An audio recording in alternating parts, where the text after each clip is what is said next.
Dear students, आज की इस वीडियो में हम स्टार्ट करेंगे क्लास 9th का हिंदी मीडियम का न्यू चैप्टर जिसका नाम है कार्य तथा ऊर्जा।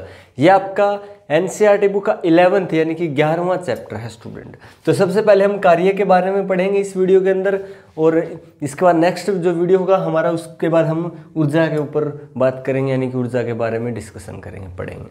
तो स्टार्ट करते हैं सबसे पहले कि कार्य क्या होता है। देखिए, विज्ञान के अंदर आप जब कार्य के बारे में पढ़ते हो तो आपका जो डेली लाइफ के अंदर जो कार्य की बात करते हो ना, उससे बिल्कुल हटके बात करेंगे। यानी कि अगर आप डेली लाइफ में, तो अगर आप 2-3 घंटा राइटिंग का काम कर लेते हो, न्यूज़पेपर पढ़ लेते हो, टीवी देख लेते हो, इस चीज़ को हम कार्य नाम देते हैं। या आप कोई भी घर का छोटा मोटा काम करते हो तो उसको हम कार्य का नाम देते हैं कि आज हमने बहुत काम किया है, 2 घंटे तक लगातार काम किया है, इस तरह से बात करते हैं ना। लेकिन आज हम साइंस के अंदर बात करने वाले ना कार्य की, वो वाला कार्य आपका डेली लाइफ के अंदर जो कार्य नाम शब्द का आप यूज करें उससे बिल्कुल हटके है, यानी दोनों के अंदर अंतर होता है स्टूडेंट।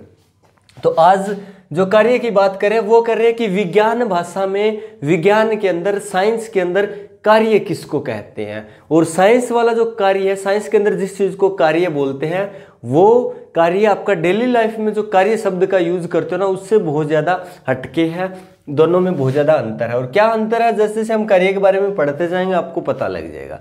तो स्टार्ट करते हैं कि विज्ञान में, साइंस में कार्य कहते किसको है। तो देखिए, जब किसी वस्तु पर बल लगाया जाता है तथा वह वस्तु लगाए गए बल की दिशा में विस्थापित हो जाती है तो हम कह सकते हैं कि कार्य हुआ है। यानी साइंस कब मानता है कि कार्य हुआ? जब किसी वस्तु पर बल लगाया जाता है और वो वस्तु बल की दिशा में विस्थापित हो जाती है। यानी कि विस्थापित हो जाती है मतलब कुछ विस्थापन हो जाता है, उस वस्तु का कुछ दूरी तय कर लेती है, तो हम कहते हैं कि कार्य हुआ है। तो किया गया कार्य किसके बराबर होता है? बल गुना विस्थापन। यानी साइंस के अंदर कब मानेंगे कार्य हुआ है? यानी जब उस वस्तु पर बल लग रहा है और वो वस्तु बल की दिशा में विस्थापित हो जाती है तो हम कहते हैं कार्य हुआ है। इसलिए कार्य का फॉर्मूला क्या हो गया? किया गया कार्य इज इक्वल टू बल गुना विस्थापन। किया गया कार्य को बोलते हैं इंग्लिश में वर्क डन, इसलिए इसको W से डिनोट करते हैं। W यहाँ क्या किया गया कार्य। बल जो होता है ना आपका, बल को इंग्लिश में फोर्स कहते हैं, इसलिए इसको कैपिटल F से डिनोट कर रहे हैं, और विस्थापन जो आपका S से डिनोट कर रहे हैं। तो फॉर्मूला आ गया W is equal to F गुना S। किया गया कार्य का फॉर्मूला आ गया।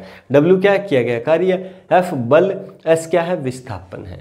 तो ये आपके पास फॉर्मूला, यानी कि अगर आपको पता है कि किसी वस्तु पर कितना बल लगा रहा है और वो वस्तु जो है कितना विस्थापित हो जाती है, तो आप उस वस्तु द्वारा किया गया कार्य आसानी से निकाल सकते हो इस फॉर्मूले का यूज करके। नेक्स्ट हम बात करते हैं कार्य का एसआई मात्रक क्या होता है। तो स्टूडेंट, जैसे आपने पढ़ा कि दूरी होता है ना, दूरी या विस्थापन, उसका एसआई मात्रक मीटर होता है, द्रव्यमान का किलोग्राम होता है। ठीक वैसे ही जो कार्य होता है ना, उसका विस्थापन एसआई मात्रक जो होता है ना, जो किया गया कार्य है उसका जो एसआई मात्रक होता है वो जूल होता है, यानी कार्य को जूल में मापते हैं और इसको कैपिटल J से इस तरह से डिनोट करते हैं। जैसे आपका द्रव्यमान है किलोग्राम में मापते हैं और उसको केजी में लिखते हैं ना, वैसे ही इसका एसआई मात्रक जूल होता है और उसको अगर डिनोट करना है तो कैपिटल J से। जैसे अगर आप कहोगे आज ना 10 इस वस्तु के द्वारा 10 जूल 10 जूल कार्य किया गया, तो आप इस तरह से लिखोगे 10 J मतलब जूल।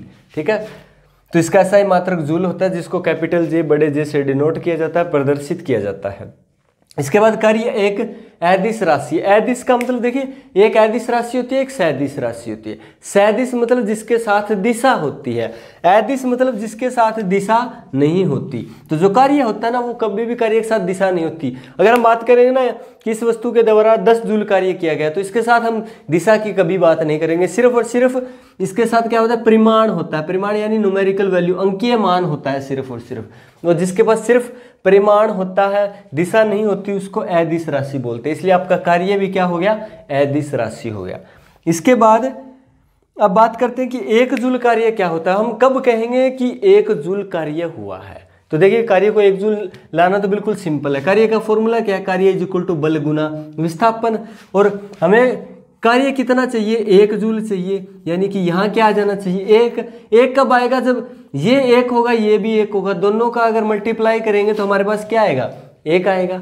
यानी कि किसी वस्तु पर 1 न्यूटन बल लग रहा है और वो वस्तु 1 मीटर विस्थापित हो जाती है तो उस वस्तु द्वारा किया गया कार्य 1 जूल कहलाता है। बिल्कुल सिंपल है ना स्टूडेंट। तो हम लिख सकते हैं ये बात, जब किसी वस्तु पर 1 न्यूटन बल लगाया जाता है तथा वह वस्तु लगाए गए बल की दिशा में 1 मीटर विस्थापित हो जाती है तो हम कह सकते हैं कि किया गया कार्य 1 जूल होता है। तो ये फॉर्मूला होता है। इसके बाद 1 जूल कार्य कब होगा? जब उस वस्तु पर 1 न्यूटन बल लगेगा और वो वस्तु 1 मीटर बल की दिशा में विस्थापित हो जाएगी तो हम कहेंगे कार्य 1 जूल। इसके बाद हम नेक्स्ट बात करते हैं पृथ्वी के गुरुत्वाकर्षण बल के द्वारा किया गया कार्य। देखिए पृथ्वी जो है ना, आपको पता है पृथ्वी के सतह पर जो वस्तु है उन पर पृथ्वी एक बल लगाती है नीचे की, जिसको बोलते हैं गुरुत्वाकर्षण बल। और उस बल के कारण अगर कोई वस्तु विस्थापित हो जाती है तो हमें पता जो कार्य है, किया गया कार्य है, वो हम कह सकते हैं कि पृथ्वी के गुरुत्वाकर्षण बल के द्वारा किया गया कार्य होता है। जैसे ये पेन है, पेन को मैंने फोर्स लगा रखा है, उंगलियों से पकड़ रखा है, जैसे मैं इसको छोड़ देता हूँ ये नीचे की तरफ चलने लगता है, नीचे की तरफ विस्थापित हो जाता है। किसके कारण? क्योंकि इस पे बल लगा। किसने लगाया? पृथ्वी ने लगाया। कौन सा बल? गुरुत्वाकर्षण बल, जिसके कारण ये विस्थापित हो गया। यानी कि इस पे बल भी लगा और ये विस्थापित भी हो गया, यानी कि इसके द्वारा कुछ कार्य किया गया है स्टूडेंट, है ना, वस्तु के द्वारा किया गया कार्य। और ये कार्य किसके कारण हुआ? पृथ्वी के गुरुत्वाकर्षण बल के कारण। और ये अगर किया गया कार्य हमें निकालना है तो हमें क्या करना पड़ेगा? हमें ये पता होना चाहिए कि पृथ्वी ने उस वस्तु पर कितना बल लगाया और वो वस्तु कितना विस्थापित होगी। दोनों चीजें हमें पता है तो हम कह सकते हैं कि पृथ्वी के गुरुत्वाकर्षण बल के कारण इस वस्तु पर इतना कार्य हुआ है, राइट। तो अगर कोई वस्तु इस तरह से पृथ्वी के गुरुत्वाकर्षण बल के कारण विस्थापित हो जाती है तो हमें कार्य निकालना है, तो सबसे पहले हमें क्या पता होना चाहिए? बल, कि इस वस्तु पर गुरुत्वाकर्षण बल कितना लगा है। और बल कैसे निकालेंगे? यानी कि उस वस्तु का जो भार है ना, उसी को गुरुत्वाकर्षण बल बोलते हैं। क्यों? क्योंकि पहले हमने भार वाले टॉपिक के अंदर पढ़ा हुआ है कि किसी वस्तु का भार क्या होता है, यानी कि ये वस्तु है, इसका भार क्या हुआ? इसका भार का मतलब ये वस्तु पृथ्वी के गुरुत्वाकर्षण बल के कारण नीचे की ओर कितना खींच रही है, यानी कि पृथ्वी का जो गुरुत्वाकर्षण बल है वो इसको नीचे की तरफ कितना आकर्षित कर रहा है, इसमें नीचे की तरफ कितना बल लगा रहा है, उस बल को हम नाम देते हैं इसके भार का। इसलिए अगर हमें भार पता है, भार का मतलब गुरुत्वाकर्षण बल, ठीक है ना, भार की बात आती है, इसका मतलब गुरुत्वाकर्षण बल की बात करें, दोनों एक ही बात है। चाहे गुरुत्वाकर्षण बल की बात करें कि इस वस्तु पे कितना गुरुत्वाकर्षण बल लग रहा है या इस वस्तु पर का भार कितना है, एक ही बात है स्टूडेंट। क्लियर हो रहा है ना? तो अगर हमें वस्तु का भार पता लग जाए, भार कैसे निकालते हैं? वेट, यानी कि वेट कैसे निकालते हैं? देखिए वेट का मतलब हो गया भार। कौन सा भार? पृथ्वी का गुरुत्वाकर्षण। यानी कि अगर बल हमें निकालना है, बल का फॉर्मूला होता है द्रव्यमान गुणा त्वरण। ए जो है त्वरण है, एम जो है वो द्रव्यमान है, ठीक है। अगर द्रव्यमान गुणा त्वरण करेंगे तो हमारे पास उस वस्तु पर लगने वाला बल आ जाएगा। अब हमारे पास कोई वस्तु है, उसका अगर हमें द्रव्यमान m दिया हुआ है और उसका जो त्वरण है वो अगर पृथ्वी के गुरुत्वाकर्षण बल के कारण नीचे की तरफ आ रही है तो उसका त्वरण हमें पता होगा, जिसको हम बोलते हैं गुरुत्वीय त्वरण, स्मॉल g से प्रदर्शित करते हैं और इसकी वैल्यू होती है 9.8 मीटर पर सेकंड स्क्वायर, ठीक है। तो इस तरह से आसानी से हम क्या निकाल सकते हैं, यानी कि जो आपका उस वस्तु पर लगने वाला बल है, गुरुत्वाकर्षण बल है, वो निकाल सकते हैं। और इस गुरुत्वाकर्षण बल को ही वस्तु का भार कहते हैं, वेट कहते हैं। क्लियर है ना? तो हमारे पास वेट आ गया उस वस्तु का mg। m क्या? उस वस्तु का द्रव्यमान कितना है, g गुरुत्वीय त्वरण, जिसका मान ये होता है। तो हमने लिख दिया वस्तु का भार, क्या लिख दिया? mg। इसके बाद गुना वस्तु की सतह से ऊंचाई, यानी पृथ्वी सतह से वस्तु की कितनी ऊंचाई है। ऊंचाई का मतलब यानी कि ये पेन है, अगर ये इस सतह से 10 मीटर दूरी पे है तो जैसे इसको छोड़ दूंगा पृथ्वी गुरुत्वाकर्षण बल के कारण जो है ये 10 मीटर की दूरी तय करेगा। तो ये वाली जो दूरी है ना, इसी को हम कह रहे हैं वस्तु की सतह से ऊंचाई, यानी कि सतह पे जाके तो ये पेन रुक जाएगा, रेस्ट में आ जाएगा ना। तो उससे पहले ये कितना विस्थापित हो जाएगा, कितना विस्थापित, यानी कि जितनी आपका ये वस्तु जितना ऊंचाई पे है सतह से उतना विस्थापित होगा। तो हम यहाँ लिख दिए वस्तु की सतह से ऊंचाई h, ठीक है। h क्या है? ऊंचाई है वस्तु की सतह से। तो हमारे पास किया गया कार्य W आ गया mgh, ठीक है। तो किया गया कार्य कौन सा कार्य? पृथ्वी के गुरुत्वाकर्षण बल के द्वारा किया गया कार्य। mgh। m क्या है, वस्तु का द्रव्यमान, g क्या है, गुरुत्वीय त्वरण, और h क्या है, विस्थापन या फिर बोल सकते हो कि ऊंचाई सतह से। तो हम इस तरह से गुरुत्वाकर्षण बल के द्वारा किया गया कार्य जो है इस फॉर्मूले से निकाल सकते हैं। वस्तु का भार गुना वस्तु की सतह से ऊंचाई, और वस्तु का भार निकालने का फॉर्मूला ये होता है। वस्तु की ऊंचाई आपको दिया होगा तो आप यहाँ पुट कर सकते हो। इसके बाद ये वैल्यू आपको पता होता है, और उसका द्रव्यमान अगर दिया होगा तो ये सारी वैल्यू आप पुट करके आप गुरुत्वाकर्षण बल के द्वारा किया गया कार्य जो है वो कैलकुलेट कर सकते हो। तो ये फॉर्मूला होता है किस केस में, जब हम बात करें गुरुत्वाकर्षण बल की, तो उस केस में गुरुत्वाकर्षण बल के द्वारा किया गया कार्य अगर आपको निकालना हो तो ये फॉर्मूला यूज करना स्टूडेंट।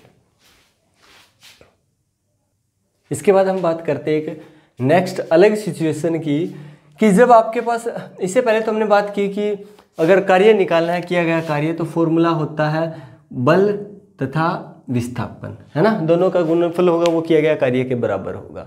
और यानी कि किया गया कार्य निकालने के लिए यानी उस वस्तु पर लगने वाला बल चाहिए तथा बल की दिशा में विस्थापन चाहिए, है ना। अब अगर कुछ ऐसा हो कि बल जो है वो किसी और दिशा में लग रहा है, विस्थापन किसी और दिशा में हो रहा है, यानी बल की दिशा और विस्थापन की दिशा के बीच में कोई कोण बन रहा है, ठीक है, कोई एंगल बन रहा है, तो अब आपको किया गया कार्य निकालना हो तो किस तरह से निकालोगे। तो अगर यानी कि कुछ इस तरह की सिचुएशन हो, अभी आपको समझ में आएगा। जैसे छोटे बच्चों के पास एक टॉय कार है, ये टॉय कार के लिए बच्चे क्या करते हैं, यहाँ पे एक धागा बांध लेते हैं और इस तरह से धागे को अपने हाथ में पकड़ के और आगे की तरफ चलते हैं, तो कार जो है इस तरफ से आगे पृथ्वी की सतह पर ऐसे चलने लगती है इस दिशा में, है ना। तो देखिए विस्थापन तो हो रहा है इस दिशा में, बल लग रहा है, देखिए धागे से पकड़ रखा है और खींच रहा है ना, तो बल लग रहा है इस दिशा में, विस्थापन हो रहा है इस दिशा में, यानी कि बल की दिशा और विस्थापन की दिशा दोनों के बीच में क्या बन रहा है, कोण बन रहा है, एंगल बन रहा है।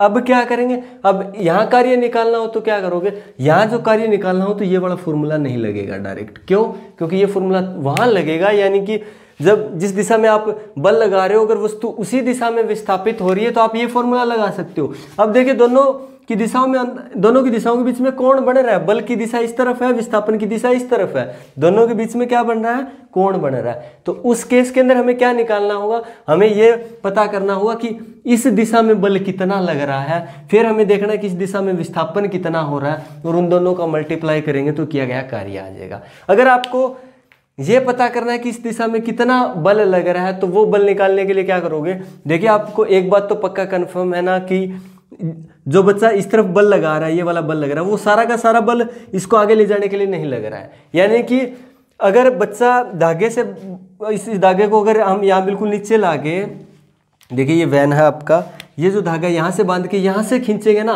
उतना बल लगाएंगे तो ज़्यादा विस्थापित होगी, जबकि इसको थोड़ा टेढ़ा कर देंगे फिर बल लगाएंगे तो जो है ना कम विस्थापित होगी। यानी कहने का मतलब अगर किसी वस्तु को आपने आगे धकेलना है, आगे की तरफ उसको विस्थापित करना है, तो उसके पीछे की तरफ बल लगाते हो, यानी जिस दिशा में विस्थापित करना है उस दिशा में बल लगाते हो, तब वो आसानी से विस्थापित हो जाती है। अगर आपको ले जाना उस दिशा में है, अगर आप बल थोड़ा सा इस दिशा से होके लगा रहे हो तो यानी कि वो सही से विस्थापित नहीं हो पाएगी, यानी कि कुछ बल आपका व्यर्थ चला जाएगा। ठीक वैसे ही ये जो बल लग रहा है ना, यहाँ मान लीजिए कि यहाँ आपका 10 न्यूटन बल लग रहा है, ठीक है, तो ये 10 का 10 न्यूटन बल इसको आगे विस्थापित करने में सहायता नहीं कर रहा है, क्योंकि कुछ बल जो ना आपका व्यर्थ जा रहा है। इस दिशा में जब वस्तु विस्थापित हो रही है ना, वो 10 न्यूटन की वजह से नहीं हो रही है, सिर्फ और सिर्फ इसमें से कुछ एक हिस्सा है बल का, 10 में से कुछ हिस्सा है जो इसको आगे ले जा रहा है और कुछ हिस्सा जो आपका ऐसे ही जा रहा है स्टूडेंट, ठीक है। तो अगर हमें यह पता लग जाए कि बल का कितना हिस्सा इस बस को या इस वैन को जो है ना आगे की ओर धकेलने में सहायता कर रहा है, उस बल का अगर हिस्सा पता लग जाए, वो बल अगर हमें पता लग जाए और ये विस्थापन पता लग जाए, तो हम किया गया कार्य आसानी से निकाल सकते हैं ना। तो इस दिशा में बल कितना लग रहा है ये कैलकुलेट करने के लिए आपको बता दें, इसके लिए आपके पास होता है ट्रिग्नोमेट्री होता है, 10th क्लास में आप पढ़ोगे मैथमेटिक्स में, मैथ में। तो उसमें क्या आएगा कि अगर जो आपका बल है ना वो एक सदिश राशि, और सदिश राशि के किसी भी सदिश राशि के 2 कंपोनेंट होते हैं, एक तो ये हॉरिजॉन्टल कंपोनेंट बोलते हैं इसको, वर्टिकल कंपोनेंट। जो हॉरिजॉन्टल कंपोनेंट होता है ना इस दिशा में, इसका जो एक कंपोनेंट होगा उसको बोलेंगे एफ कोस थीटा और इसको बोलेंगे एफ साइन थीटा। यानी कि बल अगर इस तरह से लग रहा है तो अगर आपको पता करना हो कि इस दिशा में कितना बल लग रहा है, यानी कि ये जो ऐसे बल लग रहा है इसमें से कितना बल का हिस्सा इस दिशा में काम कर रहा है, तो वो आएगा आपका F cos थीटा। और आपको पता करना है कि ऊपर की तरफ कितना लग रहा है, इस बल में से ऊपर की तरफ कितना काम कर रहा है, तो उसको कहेंगे F sin थीटा। यानी एक तरह से अगर आप F cos theta F sin theta को मिला दोगे तो आपका टोटल F मिल जाएगा। क्लियर हो रहा है ना। तो देखिए F cos थीटा आता कैसे है, अगर आपको ये जानना हो कि F cos थीटा कैसे आता है तो मैं आपको बताता हूँ, आप डायरेक्टली भी याद रख सकते हो और आपको बता देता हूँ, आप कंफ्यूज मत होइएगा बिल्कुल भी। देखिए जैसे ये तो हो गया आपका, अगर इस तरह से इस तरफ बल लग रहा था, वस्तु इस तरफ विस्थापित हो रही थी, ठीक है, तो इस तरह से हमने परपेंडिकुलर लगाया, यहाँ इसको नाम दे दिया परपेंडिकुलर, ये हो गया हाइपोटेनियस, ये एक त्रिभुज के आकार बन गया ना, और ये हो गया इसका बेस त्रिभुज का। तो देखिए फॉर्मूला होता है ट्रिग्नोमेट्री में cos थीटा बराबर बेस अपॉन में हाइपोटेनियस, और हमें सिर्फ बेस निकालना हो तो हाइपोटेनियस इसके देखिए नीचे भाग में इधर आके गुणा में हो जाता है, बेस बराबर हाइपोटेनियस गुणा cos थीटा। और हाइपोटेनियस क्या है, f है, तो हम यहाँ इसके h की वैल्यू रख दिया यहाँ f, तो हमारे पास बेस आ गया F cos थीटा। और इसी डायरेक्शन में वस्तु विस्थापित हो रही है तो हम बल का ये कंपोनेंट लेंगे, बेस वाला कंपोनेंट कौन सा है, F cos थीटा। क्लियर है। तो इस दिशा में जो लगने वाला बल है वो हमें पता चलेगा क्या है, वो F cos थीटा, और विस्थापन S है, तो हमें किया गया कार्य पता लग जाएगा कि कितना कार्य हुआ है स्टूडेंट। इसके बाद देखिए ये जो फॉर्मूला आया ना आपका, work done is equal to F cos theta into में डिस्प्लेसमेंट यानी विस्थापन। ये फॉर्मूला ना आप हर जगह लगा सकते हैं स्टूडेंट, यानी कि आपका जो डायरेक्ट वाला फॉर्मूला था वो आपको पता था कि वर्क डन किया गया कार्य बराबर F गुना S, यानी कि बल गुना विस्थापन। ये तो डायरेक्ट कार्य, यानी जिस दिशा में बल लग रहा है उसी दिशा में, अगर आप जिस दिशा में बल लग रहा है वस्तु उसी दिशा में विस्थापित हो रही है तो वो फॉर्मूला लगा सकते हो। लेकिन ये वाला फॉर्मूला वो वहाँ भी लग जाएगा स्टूडेंट, यानी जिस दिशा में आप बल लगा रहे हो उस दिशा में ही वस्तु अगर विस्थापित हो रही है तब भी आप ये फॉर्मूला लगाते हो, तो ये फॉर्मूला से आंसर बिल्कुल सही आएगा। देखिए देख भी लेते हैं। देखिए अगर कोई वस्तु हमारे पास इस तरफ बल लग रहा है 10 न्यूटन, और इस 10 न्यूटन बल की वजह से 3 मीटर विस्थापित हो जाती है, तो किया गया कार्य निकालने का एक तो फॉर्मूला होता है F गुना S, कितना लग रहा है 10 न्यूटन लग रहा है, विस्थापन 3 यानी कि 30 जूल आ गया ना। एक इस फॉर्मूले से निकालते हैं यही क्वेश्चन, तो इस फॉर्मूले के अंदर यूज होने वाली हर एक चीज आपको पता होना चाहिए। जैसे F क्या है, बल है, फोर्स है, और यहाँ थीटा क्या है, थीटा है कोण, एंगल, किस किस के बीच में, बल की दिशा तथा विस्थापन की दिशा। बल और विस्थापन की दिशा में जो कोण है, एंगल है, उसको नाम दे रहे हैं थीटा, और S क्या है, विस्थापन है। तो यहाँ सारी वैल्यू इस फॉर्मूले में पुट कर दीजिए। बल कितना लग रहा है, 10 न्यूटन लग रहा है, कोस का कोस, थीटा एंगल कितना है, देखिए इस दिशा में बल लग रहा है और इसी दिशा में वस्तु विस्थापित हो रही है, यानी कि दोनों के बीच में एंगल हुआ 0 डिग्री का, ठीक है, तो कोस 0 डिग्री। विस्थापन कितना हुआ, 3 मीटर, तो 10 3 कितना आ गया, 30। कोस 0 आपको बता दें कि गणित में, मैथमेटिक्स में कोस 0 की वैल्यू होती है 1। अगर यहाँ कोस 0 की वैल्यू 1 होगी तो 10 3 30, 30 गुना 1 कितना होता है 30, तो हमारे पास आंसर आ गया 30 जूल, और यहाँ भी क्या आ रहा था 30 जूल।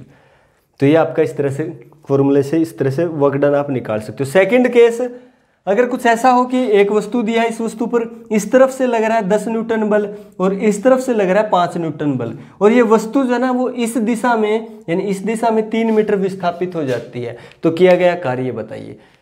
एक बार फिर देखिए, एक क्वेश्चन है कि एक वस्तु है, वस्तु पर इस दिशा में A जो है ना वो बल लगा रहा है 10 न्यूटन, इस दिशा में B बल लगा रहा है 5 न्यूटन, और वस्तु जो है ना वो इस दिशा में विस्थापित होती है कितना, 3 मीटर, तो A तथा B द्वारा किया गया कार्य बताइए। अब देखिए जिस तरफ से ज़्यादा बल लग रहा है वस्तु उसी दिशा में विस्थापित होगी, यानी कि इधर से 10 न्यूटन लग रहा है, इधर से 5 न्यूटन, यानी 10 न्यूटन लग रहा है तो वस्तु इधर विस्थापित होगी, सिंपल सी बात है। तो पहले निकालेंगे A द्वारा किया गया कार्य। तो देखिए A द्वारा किया गया कार्य work done is equal to F cos theta into में S, ये फॉर्मूला हो गया। बल कितना लग रहा है, ये 10 न्यूटन बल लग रहा है, कोस थीटा क्या है, थीटा है एंगल, किस किस के बीच में, बल की दिशा तथा विस्थापन की दिशा। तो A द्वारा लगाएगा बल इस दिशा में, विस्थापन इस दिशा में, दोनों के बीच में एंगल 0 का, तो कोस 0 इंटू में विस्थापन कितना हुआ 3 मीटर का। तो कोस 0 की वैल्यू अभी बताया 1 होता है, कोस 0 की वैल्यू 1 है, तो 10 3 कितना हो गया 30 जूल कार्य किया जा रहा है A के द्वारा। अब बात करते हैं बी के द्वारा। देखिए बी के द्वारा भी कार्य हुआ, क्यों? क्योंकि कार्य किसको कहते हैं कि बल लगे और विस्थापन हो। तो देखिए बल भी लग रहा है और विस्थापन भी हो रहा है। ये अलग बात है कि विस्थापन अलग दिशा में हो रहा है, बल अलग दिशा में लग रहा है ना।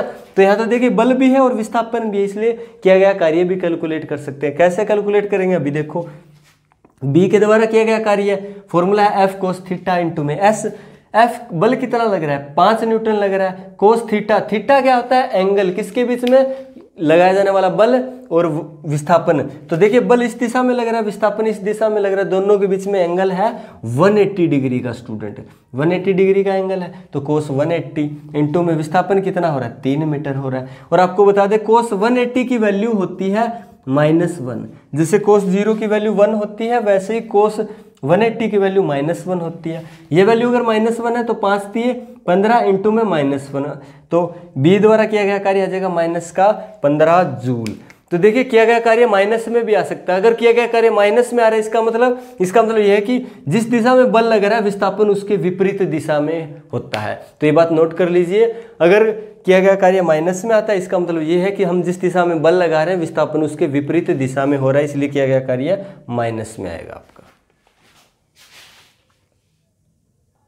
इसके बाद देखिए एक लास्ट कंडीशन है कि अगर कुछ ऐसा हो कि कोई वस्तु है और ये वस्तु जो है ना आपका इस दिशा में विस्थापित हो जाती है 3 मीटर, तो आपसे पूछा जाए कि पृथ्वी के गुरुत्वाकर्षण बल के कारण जो है ना किया गया कार्य बताइए। तो पृथ्वी के गुरुत्वाकर्षण बल के द्वारा किया गया कार्य कैलकुलेट करना है। इसका मतलब पृथ्वी का सबसे पहले पता होना चाहिए कि पृथ्वी का गुरुत्वाकर्षण बल यानी कि इस वस्तु पर पृथ्वी गुरुत्वाकर्षण बल कितना लगा रही है, यानी कि जितना इस वस्तु का भार है उतना इस वस्तु पर गुरुत्वाकर्षण बल लग रहा है।